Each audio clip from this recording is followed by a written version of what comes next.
Great. Let's get started. Hi, my name is Pablo Santos. I am a current Peace Corps volunteer in Armenia with Cohort 28, and I will be here from 2023 to 2025 of this year. Um, I have been in Armenia for about 7 months now, and I am in my permanent site in Banazor as a TEFL volunteer teaching English at school base number 8. Um, it's been nothing but great experience here, and I've loved this country. I love its food, its culture, its people. It's amazing.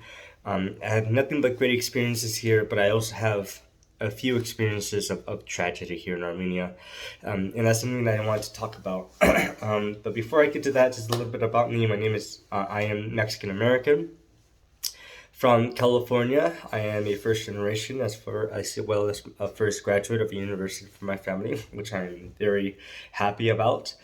Um, and I graduated with a degree in history and in a minor in international relations. And so I always wanted to into something that was international.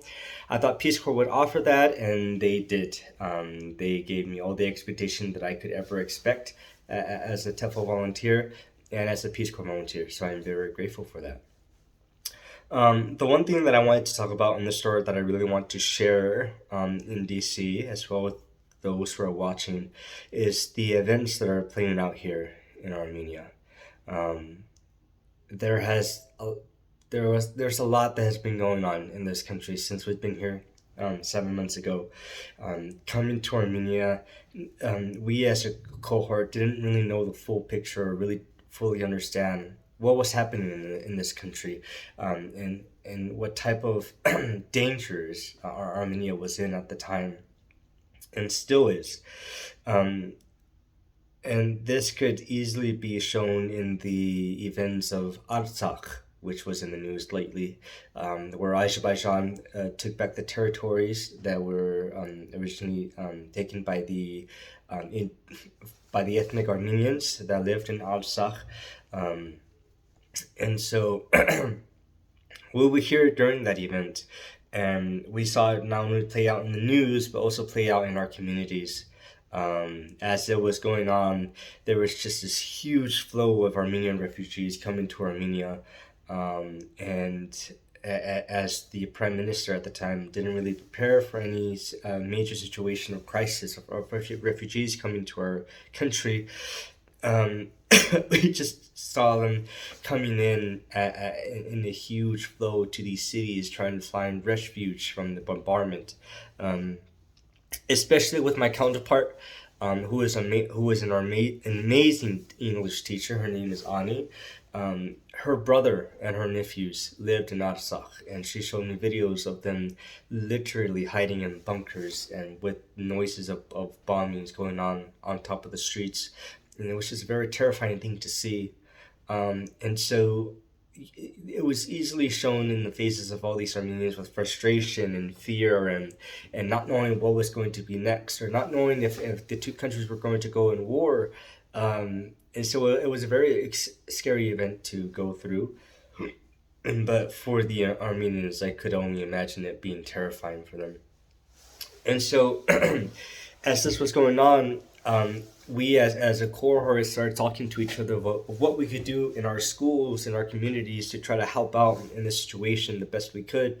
And sometimes it was chaotic, and sometimes it didn't make any sense. But at that moment, we just wanted to do something. We wanted to be involved somehow to help these refugees that were going through this.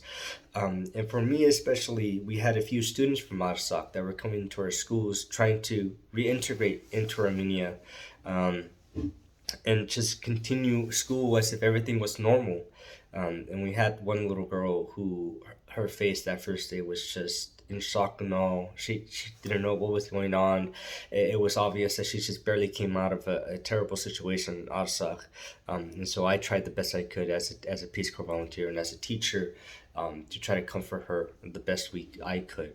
And so as a cohort, we started talking about, finding places for these refugees to stay, or trying to get some type of funding out for these people. It was just a very surreal moment for us. I was very proud of my volunteers for really taking action in their own ways in their schools and trying to make the situation better. But as outsiders, it's really something that we're not used to, really. And it felt like we were really thrown into this, but we volunteered to be put into the situation and tried our best to kind of help out the best we can. It really created a bond in us as volunteers, but it also created a bond with our community as well as with our teachers. They really wanted to share their story with us and the constant dangers that they always feel that they're in. And that's easily seen within my counterpart as well, who showed me all these videos and was talking about what was going on based on the call she was having with her brothers and not having signal at times and being scared if he was alive or not. Thankfully, he is here in Valenzuela and safe with his family, which I thank God for. But that is a story that I do want to share because I think it is very important.